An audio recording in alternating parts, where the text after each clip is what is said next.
C'est avec un réel plaisir que je prends la parole devant vous aujourd'hui à l'occasion de cet atelier de concertation organisé à l'initiative de l'autorité de régulation de la commande publique ARCOP autour de la thématique ô combien stratégique, la compétitivité du secteur privé, l'accès des BTP à la commande publique. Permettez-moi d'abord de remercier et féliciter M. le directeur général de l'ARCOP pour avoir bien voulu m'inviter à présider cette cérémonie d'ouverture de l'atelier. Un autre ministre aurait pu le faire et ce ne serait pas faux, ce ne serait pas mal, parce que les BTP, nous l'avons en partage avec beaucoup d'autres. Je me réjouis, Monsieur le directeur général, de cet honneur qui traduit l'excellence de votre sens de la collaboration. J'allais dire de votre très haut sens de la collaboration et surtout du dialogue inclusif de gestion. Mesdames et messieurs, le secteur des BTP et des travaux publics joue un rôle essentiel dans la mise en œuvre des politiques publiques d'infrastructure. Il constitue également un levier puissant, très puissant, de création d'emplois, de développement de compétences nationales et de stimulation de la croissance. Le gouvernement, sous l'impulsion du président de la République, son Excellence M. Bassirou Diomaye Diakhar Faye, est pleinement engagé dans une dynamique de souveraineté économique et de transformation structurelle. Cela passe nécessairement par un accès renforcé, équitable et durable des entreprises nationales du BTP à la commande publique. La promotion à l'accès du BTP à la commande publique afin de rendre plus compétitive l'expertise nationale est un des principaux objectifs de l'atelier, un objectif très noble. Cet accès est également en droite ligne avec la stratégie de l'agenda national de transformation Vision Sénégal 2050, d'où la pertinence du thème de cet atelier, qui cadre parfaitement avec les missions de mon département, notamment celles mises en œuvre par le Laboratoire national de référence des bâtiments et travaux publics, LNR-BTP, dont le directeur est dans la salle, mais également dont la mission est de contribuer à l'amélioration de l'organisation et du fonctionnement du marché des BTP afin de faciliter aux usagers l'accès aux infrastructures, ouvrages et logements de qualité résilients et à des coûts très compétitifs. J'étais presque sûr que quand je venais, certains qui ont vu mon invitation ont dû penser à la Giroute, à d'autres structures du département. Et pourtant, en matière de BTP, aujourd'hui, par rapport au sujet choisi, le laboratoire national de référence, que j'estime, que j'ai dit en toute responsabilité, pas assez connu, a des pouvoirs pour contribuer fortement à la régulation du marché, à la santé du marché, à l'assainissement du marché, mais surtout à la qualité, aussi bien des ouvrages, des matériaux, mais également quelque part contribuer à une bonne organisation. D'ores et déjà, je me félicite de la bonne collaboration entre l'autorité de régulation de la commande publique, ARCOP, et le LNR-BTP, qui a permis d'engager une révision des dossiers types de marché, notamment pour le secteur technique à forte valeur ajoutée, tels que le bâtiment et les travaux publics. Monsieur le directeur général, je puis vous assurer de la collaboration et mieux, de l'accompagnement technique et stratégique du Laboratoire national du bâtiment et des travaux publics, que j'entends renforcer sur instruction du président de la République, instruction itérative donnée en Conseil des ministres à plusieurs reprises. Le LNR-BTP est appelé à jouer un rôle accru en tant qu'organe de régulation technique à travers l'intégration de plusieurs obligations nouvelles dans le dossier type de marché. Les objectifs visés en cela sont, entre autres, introduire les normes techniques obligatoires dans les marchés publics du BTP,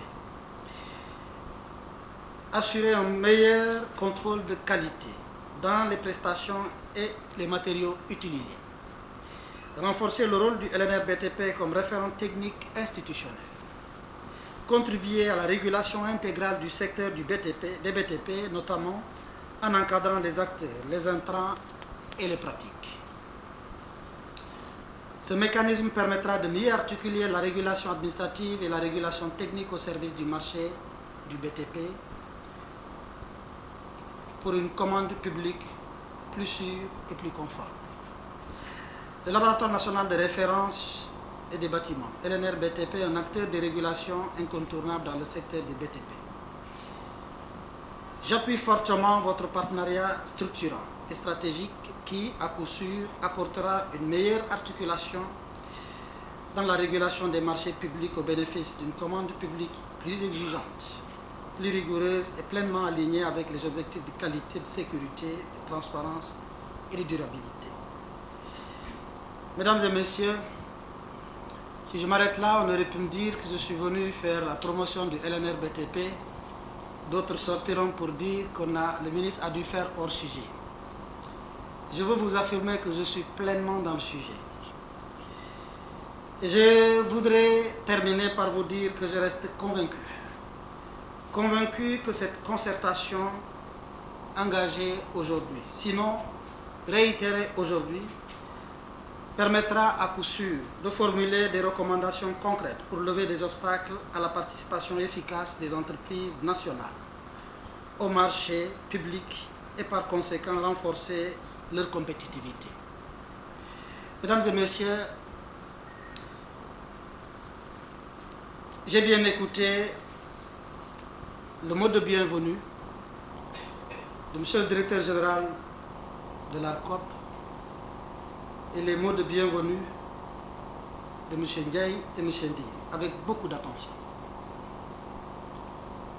D'habitude, je n'aime pas souvent ouvrir les séances dans des ateliers et partir.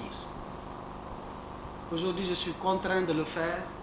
Souvent, quand j'ouvre, je reste et j'écoute souvent au moins un atelier choisi pour participer d'une façon ou d'une autre. Mais je voudrais vous dire que mes attentes de cet atelier sont importantes. Elles sont importantes et énormes. Je voudrais également vous faire l'aveu que c'est très récemment que j'ai reçu la demande et aujourd'hui, j'ai un atelier, je devais avoir un atelier avec la Banque mondiale. J'ai choisi de déléguer pour venir répondre et rencontrer le secteur privé sénégalais. Je voudrais vous dire que je parle au nom du gouvernement. Le gouvernement du Sénégal, le gouvernement du président Bassirou Diomaye Diakhar Faye, le gouvernement dirigé par le Premier ministre Ousmane Sonko. En m'adressant au privé, je voudrais vous dire que je parle au nom de ce gouvernement qui a choisi la souveraineté assumée. Une souveraineté consciente, mais une souveraineté qui se déroulera avec intelligence. Au nom du gouvernement qui a hérité d'une situation que vous connaissez, sur la dette qui est aujourd'hui à 119%, au nom du gouvernement qui a trouvé une situation d'un pays que nous qualifions de sous-sol, mais au nom du gouvernement qui est conscient des attentes que le citoyen a et qui est de lui trouver solution aux préoccupations du peuple. Au nom de ce gouvernement qui a choisi de faire du secteur privé national un levier incontournable, un levier à prioriser. C'est au nom de ce gouvernement qu'il y a un téléchargement. La loi sur la préférence nationale, la loi sur le patriotisme économique et la préférence nationale. au nom de ce gouvernement qui est conscient que c'est le dialogue de gestion qui peut nous permettre, ensemble, de surmonter les difficultés connues et constatées, dont aujourd'hui, de plus en plus dans la communication et dans les actes, nous passons de l'identification des auteurs aux solutions qui s'imposent parce que ça devient urgent partout. Au nom de ce gouvernement qui est conscient de la place des BTP dans l'économie nationale, 30% de la commande publique, 4% du PIB, nous ne pouvons pas construire ce pays sans la relance des BTP. Au nom du gouvernement qui est conscient qu'il y a une ardoise, que les entreprises de BTP sont en difficulté quelque part, mais je suis là pour vous rassurer que ce sont des difficultés bien surmontables. Si ensemble, nous continuons ce que nous sommes en train de faire, les rencontres que j'ai engagées avec les acteurs du BTP, pour un dialogue franc, un dialogue véridique, un dialogue basé sur le devoir d'assainir, comme vous l'avez si bien expliqué. Mais un gouvernement qui n'a pas attendu la loi, parce que nous sommes conscients, même si nous avons les plus belles lois, le défi sera l'application pleine et entière. À titre d'exemple, oui, nous ne pouvons pas nous enfermer. Par souveraineté, ce n'est pas de l'ostarcisme ou du repli sur soi. Nous sommes obligés de nous ouvrir. Et nous devons aller chercher à l'extérieur, mais nous devons les amener avec beaucoup d'intelligence. Et nous devons mettre des filtres. Monsieur Ndiaye, je suis d'accord avec vous. Vous avez parlé de 2 filtres. Il y a des bons filtres et de mauvais. Vous avez évoqué les mauvais filtres qui auraient pu reléguer le secteur national, qui auraient pu exclure le secteur national, d'après vos chiffres, sur une part de 70% du marché. Mais vous avez parlé aussi des bons filtres qu'il faut, parce qu'il faut assainir le secteur. Il faut mettre des filtres pour qu'on puisse savoir qui doit souscrire, qui doit compétir. Autrement, l'impression parfois que nous avons est que il y a plus parfois d'intermédiaires inqualifiés qui souscrivent, qui gagnent. Au niveau national, il faut le dire. Donc nous avons ensemble le devoir d'assainir. Il faut qu'on accepte que ça peut faire mal, mais c'est la volonté collective, franche, dans un dialogue franc et fructueux qui peut nous faire sortir vite et que chacun retrouve la part qui lui est due par le mérite.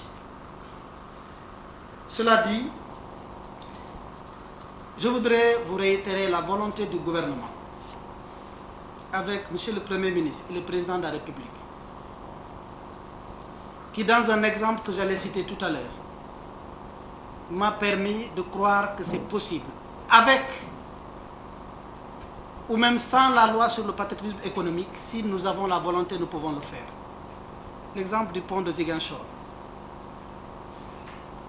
gagné par une entreprise étrangère, et où nous avons testé avec succès les 2 éléments que M. le directeur de l'ARCOP vous avez évoqués tout à l'heure. Nous ne parlons pas de sous-traitance d'entreprises locales, mais de la co-construction. La règle nous impose 33%, mais nous sommes allés au-delà à 40%, rétrocéder à une entreprise locale avec des obligations de transfert de technologie. Et ça ne se limite pas là, parce que nous ne pouvons pas aller remplacer l'entreprise qui doit se mettre dans une posture de recevoir effectivement cette technologie pour que le gouvernement fasse à la place. Ceci n'est qu'un exemple parmi tant d'autres. La volonté du gouvernement est sans équivoque. Je tends la main au secteur privé. La volonté de travailler à résoudre les problématiques est là, mais nous sommes conscients et confiants que lorsque nous discutons, les solutions comme le facturage, les solutions comme le rachat de créances, les solutions comme la mobilisation de créances par plusieurs autres moyens est bien possible. C'est avec ce dialogue et cet atelier dont je raffole que j'ose espérer que de telles solutions pourront être proposées Et je voudrais terminer par vous dire que le ministère que j'ai l'honneur de diriger est pleinement disponible et disposé à soutenir toute l'initiative visant à structurer et professionnaliser le secteur du BTP. Toutes les initiatives permettant de dissocier la graine de l'ivraie. Toutes les initiatives aidant, pour ne citer qu'à titre d'exemple, à structurer le statut de l'ingénieur. J'ai vu le président de l'association des ingénieurs dans la salle. Je voudrais vous dire publiquement ici que j'ai donné instruction à mon cabinet de travailler à les recevoir pour étudier pleinement ce maillon qui est essentiel, parce qu'un secteur qui n'est pas normé, un secteur qui n'est pas régulé, un secteur dont certains membres qui peuvent être érigés en ordre, qui ne le sont pas, rend difficile davantage le travail de l'État. Nous sommes dans ces dispositions. Je voudrais vous remercier pour votre aimable attention.